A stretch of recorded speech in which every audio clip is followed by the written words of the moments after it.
الحمدللہ رب العالمین والصلاة والسلام علی سید الانبیاء والمرسلین محمد وآلہ واصحابہ اجمعین، اما بعد۔ گزشتہ کل بات چل رہی تھی کہ اگر ہم اپنے اہل و عیال بیوی بچوں پر جو خرچ کرتے ہیں اس خرچ کرنے میں بھی صدقہ کرنے سے، اللہ کے راستے میں دینے سے، اپنے بیوی بچوں کی ضروریات میں پیسے خرچ کرنے میں زیادہ ثواب ملتا ہے، زیادہ فضیلت ملتی ہے۔ بزرگوں، دوستوں، اللہ تبارک و تعالیٰ کی بہت ساری نعمتیں ہمارے پاس آتی ہے اور ہم اس کو استعمال کرتے ہیں، لیکن غفلت کی وجہ سے، نفسانیت کی وجہ سے، کچھ شیطانی اثرات کی وجہ سے جس طریقے سے ہمیں کرنا چاہیے اس طریقے سے ہم نہیں کرتے۔ اللہ تبارک و تعالیٰ کی نعمتوں کو ذرا سی توجہ کریں، ذرا سا دھیان دیں، اور دھیان دے کر اس کی رضامندی کے کاموں میں جس کو وہ پسند کرتا ہے ایسے کاموں میں ہم خرچ کریں تو اس میں ہمارے لیے ثواب ہی ثواب ہے، اللہ تبارک و تعالیٰ کی رضامندی ہے، اللہ تبارک و تعالیٰ کو خوش کرنا ہے۔ اور اگر اسی چیز کو ذرا سی بے توجہی کریں، غفلت برتیں، نفسانیت کے لیے، شیطان کو خوش کرنے کے لیے اگر ہم نے اس نعمت کو استعمال کیا اور ہم کرتے رہتے ہیں تو اسی نعمت سے جس سے اللہ کی رضامندی حاصل ہو سکتی تھی ہم اللہ کی ناراضگی حاصل کرتے ہیں، گناہ حاصل کرتے ہیں، اللہ تبارک و تعالیٰ سے بعد اور دوری حاصل کرتے ہیں۔ مثلاً یہی پیسے ہیں جو اللہ تبارک و تعالیٰ نے ہمیں دیے۔ کل بتایا تھا کہ اللہ تبارک و تعالیٰ کی یہ عطا ہے، اللہ تبارک و تعالیٰ کا یہ دینا ہے۔ یہ نہ سمجھے کہ میں نے اپنی محنت سے، اپنی کوشش سے، اپنی چالاکی سے، اپنی ہوشیاری سے اس کو کمایا ہے۔ کتنے ہوشیار ہیں جو بیکار پڑے بیٹھے ہیں، اور کتنے بے وقوف ہیں کہ اللہ تبارک و تعالیٰ کی بہت ساری نعمتیں اس کے پاس ہے، آپ دیکھتے رہتے ہیں۔ تو اس سے معلوم ہوا کہ یہ بھی اللہ تبارک و تعالیٰ کی نعمت ہے، اور اس نعمت کو اگر ذرا سا اللہ کو راضی کرنے کے لیے اللہ کے حکم کے مطابق خرچ کریں، 10 روپے اللہ کے راستے میں دیے، 10 روپے جماعت میں خرچ کیے، 10 روپے اپنے ساتھی کو دیے، اور 10 روپے کی کوئی چیز لا کر اپنے بیوی بچوں کی ضرورت پوری کی، ثواب سب میں ملے گا۔ لیکن بیوی بچوں کی ذمہ داری اللہ تبارک و تعالیٰ نے ہمارے اوپر ڈالی ہے، اس کا خرچ ہمارے ذمہ لازم قرار دیا ہے،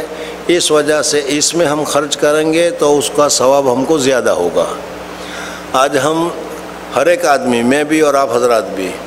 اپنی بیوی بچوں پر خوب خرچ کرتے ہیں اور واقعی میں زیادہ سے زیادہ اس کو راحت پہنچانے کی، سہولت پہنچانے کی کوشش کرتے ہیں، لیکن ذرا سے اس میں توجہ کر لیں کہ یہ اللہ تبارک و تعالیٰ کا حکم ہے، اللہ تبارک و تعالیٰ ہم سے چاہتے ہیں، اللہ تبارک و تعالیٰ نے ہمیں خرچ کرنے کا حکم دیا ہے، اس وجہ سے میں خرچ کر رہا ہوں۔ ذرا سی نیت بدلنے کی ضرورت ہے، کتنا بڑا اس کے ذریعے سے فائدہ حاصل ہو جاتا ہے۔ اور یہ سارے پیسے جو ہم نے بیوی کے لیے، بچوں کے لیے خرچ کیے، وہ سارا کا سارا ہمارے نامہ اعمال میں، نیکیوں میں اور اللہ تبارک و تعالیٰ کی رضامندی میں شمار ہو جاتا ہے۔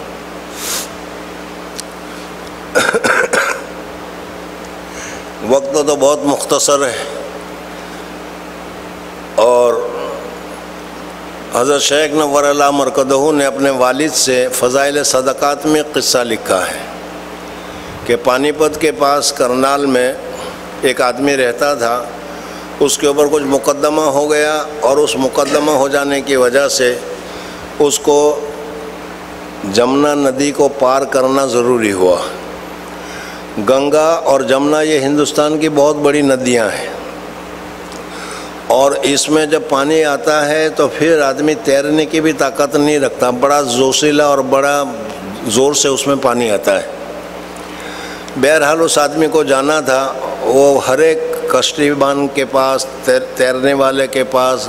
جتنی اس کی سہولت تھی وہ ساری سہولتیں حاصل کرنے کے لیے وہ اس کے پاس گیا کہ میری مدد کر دو، لیکن کسی نے اس کی مدد کرنے کی ہمت نہیں کی، اس لیے کہ وہ جانتے تھے کہ سیلاب کے زمانے میں پانی میں تیرنا اور تیر کر کسی آدمی کو اتارنا، کشتی میں اتارنا، یہ تو بڑا خطرے کا کام ہوتا ہے۔ بہرحال وہ پریشان ہو گیا، تو کسی آدمی نے اسے کہا کہ دیکھو فلانی جھوپڑی میں چلے جاؤ، وہاں ایک بابا بیٹھا ہوا ہے، اس بابا کے پاس جا کر تم اپنی ضرورت پیش کرو،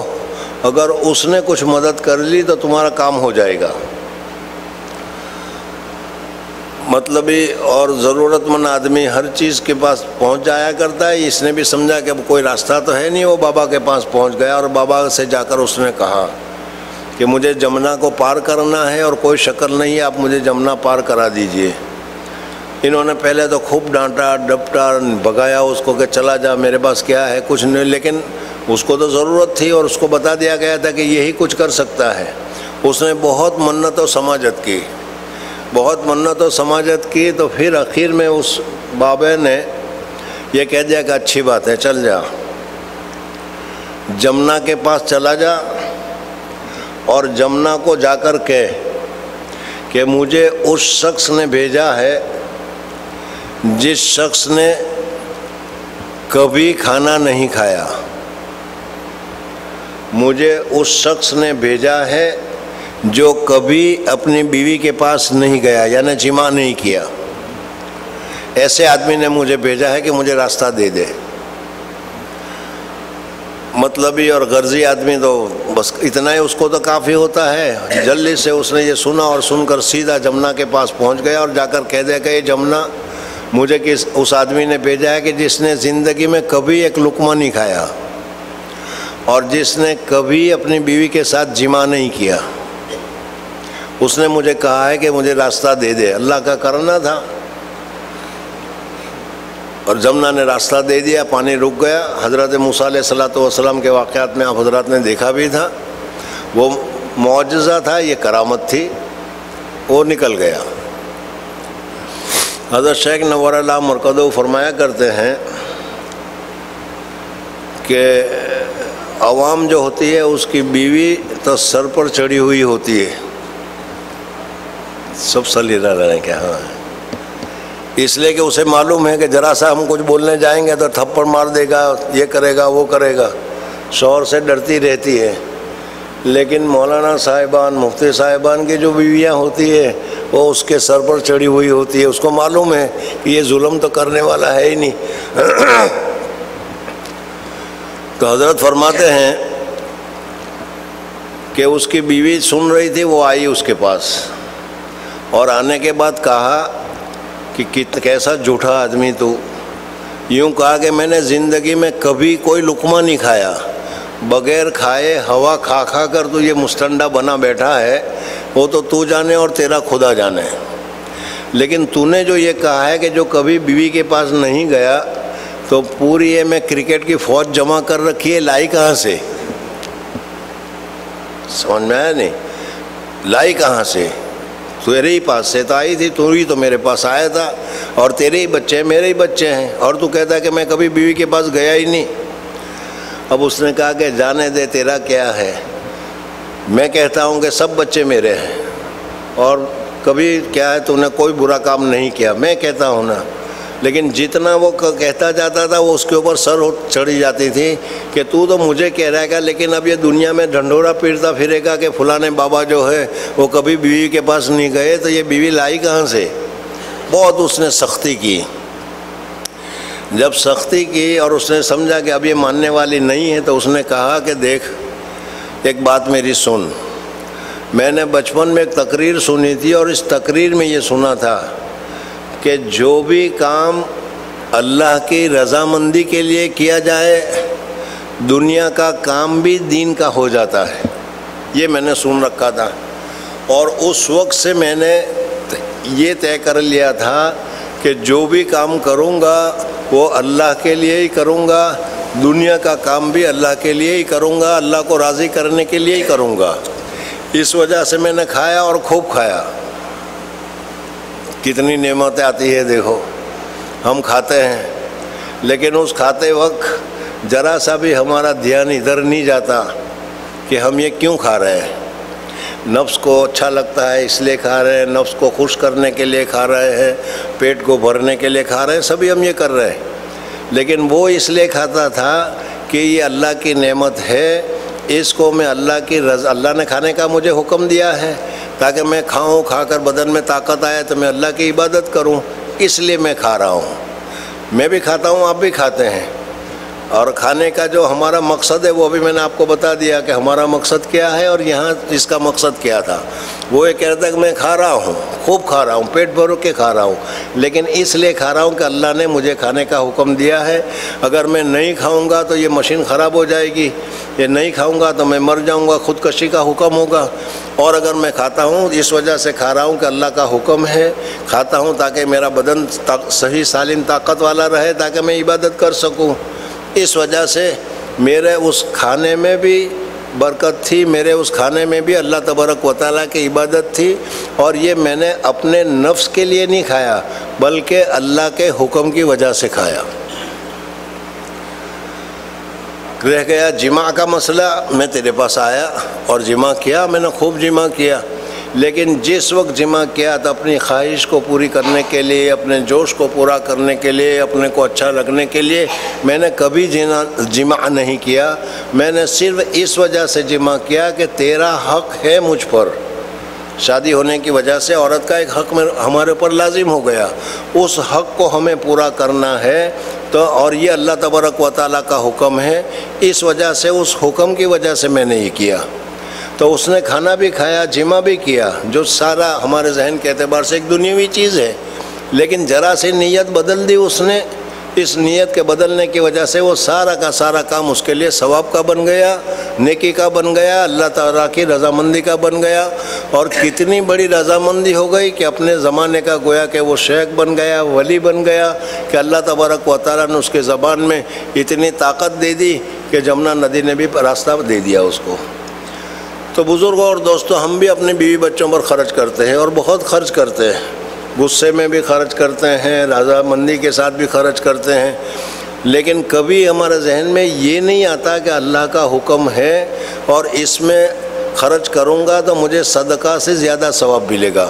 گزشتہ کل آپ حضرات کے سامنے جو حدیث آئی تھی اس میں یہی بتایا گیا تھا، اور آج بھی جو حدیثیں آ رہی ہے ان سب میں یہی بتایا جا رہا ہے۔ بسم اللہ الرحمن الرحیم۔ عن ابی عبداللہ ویقال له ابو عبد الرحمن ثوبان ابن بجدد مولا رسول اللہ صلی اللہ علیہ وسلم قال رسول اللہ صلی اللہ علیہ وسلم، حضور اقدس صلی اللہ علیہ وسلم نے فرمایا، افضل دینار ينفقه الرجل، بہترین پیسے، بہترین ڈالر، بہترین دینار کہ خرچ کرتا ہے اس کو مرد، وہ کون سا ہے؟ دینار ينفقه علی عیالہ، وہ ڈالر، وہ دینار ہے جو آدمی اپنی اہل و عیال کے اوپر خرچ کرتا ہے، اپنی بیوی کی ضرورت کے لیے، اپنے بچے کی جائز ضرورت کے لیے خرچ کرتا ہے، وہ بہترین دینار بتایا گیا، بہترین ڈالر بتایا گیا، بہترین خرچ بتایا گیا۔ وَدِينَارٌ يُنْفِقُهُ عَلَى دَابَّتِهِ فِي سَبِيلِ اللَّهِ، اور اسی طریقے سے وہ جو دینار ہے وہ بھی سب سے بہترین دینار ہے، وہ بھی سب سے بہترین ڈالر ہے جو اپنی سواری پر تم خرچ کرتے ہو، اپنی گاڑیوں پر خرچ کرتے ہو، اپنی سواریوں پر خرچ کرتے ہو، لیکن اس میں ایک شرط لگائی ہے۔ وہ شرط کیا ہے؟ فی سبیل اللہ، وہ سواری اللہ کے راستے میں ہو، دوسروں کی ضرورت کے لیے رکھی ہو۔ گاڑیاں تو ہم سب رکھتے ہیں اور اپنی ضرورت کے لیے رکھتے ہیں، ضرورت کے لیے رکھنا جائز بھی ہے، درست بھی ہے، لیکن اگر اسی گاڑی کو صرف اتنی نیت کر لو کہ میں جاؤں گا، لیکن کوئی اگر مجبور مل گیا، کوئی محتاج مل گیا، کوئی معذور مل گیا، کوئی ضرورت مند مل گیا، کوئی محلے میں کوئی ضرورت پیش آ گئی، تو اس وقت میں اپنی گاڑی کو استعمال کروں گا، تو یہ گاڑی تو ہماری ہی ہے، ہم ہی استعمال کرتے ہیں، لیکن اس طریقے سے استعمال کرنے کی وجہ سے فی سبیل اللہ ہو گئی وہ۔ اس وجہ سے اب اس فی سبیل اللہ سواری پر جو خرچ کرو گے وہ خرچ کرنا بھی اللہ تبارک و تعالیٰ کے یہاں اچھی مصرف میں، اچھی جگہ میں شمار کیا جائے گا۔ دینار کہ خرچ کرتا ہے اپنے چوپائے پر، اپنے جانور پر جو فی سبیل اللہ ہے۔ وَدِينَارٌ يُنْفِقُهُ عَلَىٰ أَصْحَابِهِ فِي سَبِيلِ اللَّهِ۔ اسی طریقے سے اللہ تبارک و تعالیٰ کے راستے میں نکلے ہوئے ہیں، حج کے لیے گئے ہوئے ہیں، عمرے کے لیے گئے ہوئے ہیں، یا جماعت میں نکلے ہوئے ہیں، یا ایسے ہی کسی جگہ اللہ تبارک و تعالیٰ کے دین کی باتوں کے سلسلے میں کہیں تقریر سننے کے لیے جاتے ہیں، تقریر سننے کے لیے گئے ہوئے ہیں، تو اب اس صورت میں ہماری تو حالت یہ ہے، آپ کے نہیں کہہ رہا ہوں، میں اپنی کہہ رہا ہوں، ہماری تو حالت یہ ہے کہ اس وقت اپنا بٹوا، اس وقت اپنے پیسہ، اپنا پاکٹ ہم کھولنے کی ضرورت محسوس نہیں کرتے، یہ حضرات ہے وہی خرچ کریں گے، ٹھیک ایسا ہی ہوتا ہے کہ نہیں؟ بہت مجبوری ہوتی ہے تو پھر نکالتے ہیں، ورنہ اگر کوئی بیچارہ خرچ کرتا رہے تو ہم نہیں کہتے کہ مت خرچ کر تو لو بھائی میرے پاس میں بھی دیتا ہوں۔ یہاں یہ بتایا گیا کہ اپنے ساتھیوں میں جو اللہ تبارک و تعالیٰ کے راستے میں نکلے ہوئے ہیں، جماعت میں نکلے ہوئے ہیں، سب نے اپنے اپنے طور پر تو پیسے نکالے، لیکن پھر بھی تم اس کو اپنے ساتھیوں کے اوپر جو پیسے خرچ کرتے ہو وہ بہترین نفقہ ہے، بہترین خرچ ہے اللہ تبارک و تعالیٰ کے یہاں، اس میں تم کو ثواب ملے گا۔ بہرحال اس حدیث میں 3 چیزیں بتائی۔ حضرت ام سلمہ رضی اللہ تعالیٰ عنہ فرماتی ہے کہ میں نے حضور اقدس صلی اللہ علیہ وسلم سے سوال کیا۔ حضرت ام سلمہ رضی اللہ تعالیٰ عنہ یہ ہماری محترم ماں ہے، امہات المومنین میں سے ہیں، حضور اقدس صلی اللہ علیہ وسلم کی زوجہ محترمہ ہے۔ ان کا پہلا کسی ابو سلمہ کے ساتھ نکاح ہوا تھا، ان کے کچھ بچے بھی تھے۔ انہوں نے اپنے بچوں کے متعلق حضور صلی اللہ علیہ وسلم سے پوچھا کہ یا رسول اللہ صلی اللہ علیہ وسلم، اگلے شوہر سے میرے بچے ہیں اور یہ بچے کو اگر میں چھوڑ دوں، وہ اپنا کام کریں گے، ضرورت پوری کریں گے، کھانے پینے کی ضرورت اپنے طور پر وہ پوری کریں گے، لیکن میں نہیں چاہتی کہ یہ میرے بچے دوسرے کے سامنے ہاتھ پھیلائیں۔ میرے پاس کچھ پیسے ہیں، میں یہ پیسے اپنے بچوں پر خرچ کرنا چاہتی ہوں، انہی کے بچے ہیں، میں یہ اپنے بچوں کے اوپر یہ پیسے خرچ کرنا چاہتی ہوں جو میرے اگلے شوہر سے ہے۔ کیا اس طریقے سے میں اپنے بچوں پر خرچ کروں گی تو مجھے ثواب ملے گا یا نہیں؟ ہماری ماؤں کے پاس، دادیوں کے پاس پیسے ہوتے ہیں، لیکن بچے پیسے اس کے پاس مانگنے لینے جاتے ہیں تو وہ ان کا کہتے ہیں میرے پیسے میں تو نہیں دیتی۔ یہاں یہ بتایا جا رہا ہے کہ اگر عورت اپنے ہی بچوں کے اوپر، اپنے ہی بچوں کے اوپر، اپنے ہی شوہر کے بچوں کے اوپر جو اگلے شوہر سے ہیں، ان ام سلمہ رضی اللہ تعالیٰ عنہ قالت قلت یا رسول اللہ صلی اللہ علیہ وسلم هل لی اجر فی بنی ابی سلمہ، ابو سلمہ جو میرا پہلا شوہر تھا، اس شوہر کے جو لڑکے ہیں، اس لڑکے کے اوپر اگر میں خرچ کروں تو کیا مجھے ثواب ملے گا؟ وَلَسْتُ بِتَارِكَتِهِمْ هَكَذَا، میں اس کو ویسے ہی چھوڑنا نہیں چاہتی کہ وہ چھوڑے اپنا گزران کرے، کہیں سے کما کر کھا لے، میں ایسا کرنا نہیں چاہتی۔ انما ہم بنی، وہ تو میری اولاد ہے۔ حضور اقدس صلی اللہ علیہ وسلم نے فرمایا کہ نام، جی ہاں، لک اجر ما انفقت علیہم، جو کچھ تو ان بچوں کے اوپر خرچ کرے گی اس خرچ کرنے پر تجھ کو اجر ملے گا، اللہ تبارک و تعالیٰ کی طرف سے ثواب ملے گا۔ دیکھو اس حدیث میں بتایا گیا کہ اپنے ہی لڑکے ہیں، اپنی اولاد ہے، لیکن اس اپنی اولاد کے اوپر ماں خرچ کرتی ہے، اپنی اولاد کے اوپر باپ خرچ کرتا ہے تو اس کو ثواب ملتا ہے، اللہ کی رضامندی حاصل ہوتی ہے۔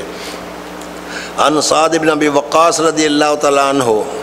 فی حدیث الطویل الذی قدمناہ فی اول الکتاب، حضرت سعد بن ابی وقاص رضی اللہ تعالیٰ عنہ کی حدیث اس سے پہلے تمہارے سامنے تفصیل کے ساتھ گزری ہوگی۔ اس حدیث میں یہ بتایا گیا تھا کہ حضور اقدس صلی اللہ علیہ وسلم نے ان کو کہا وَإِنَّكَ لَن تُنْفِقَ نَفَقَةً تَبْتَغِي بِهَا وَجْهَ اللَّهِ إِلَّا أُجِرْتَ بِهَا، جو کچھ پیسے تم اللہ کو راضی کرنے کے لیے، اللہ کو خوش کرنے کے لیے خرچ کرو گے، جہاں خرچ کرو گے، لیکن وہ خرچ کرنے کا مقصد ہوتا ہے، خرچ کرنے کی نیت ہو، تبتغی بہا وجہ اللہ، اللہ کو راضی کرنا، اللہ کو خوش کرنا۔ کسی ساتھی کو جماعت میں گئے، چائے پلا دی، ڈرنک پلا دیا، تو اس وقت ہمارے ذہن میں ہوتا ہے کہ ساتھی ہے پلا دیا، نہیں، میں اس کو اس لیے پلا رہا ہوں کہ میرا اللہ مجھ سے راضی ہو جائے۔ ذرا سی یہ نیت درست کر لو۔ اپنے پیسے کو جہاں خرچ کرو گے، اپنے پر خرچ کرو گے، اپنے گھر والوں پر خرچ کرو گے، دوسروں پر خرچ کرو گے، ساتھی پر خرچ کرو گے، دوسری جگہ پر خرچ کرو گے، تمہاری اس نیت کرنے کی وجہ سے حضور اقدس صلی اللہ علیہ وسلم نے فرمایا کہ تم کو ضرور ثواب ملے گا۔ حتیٰ کہ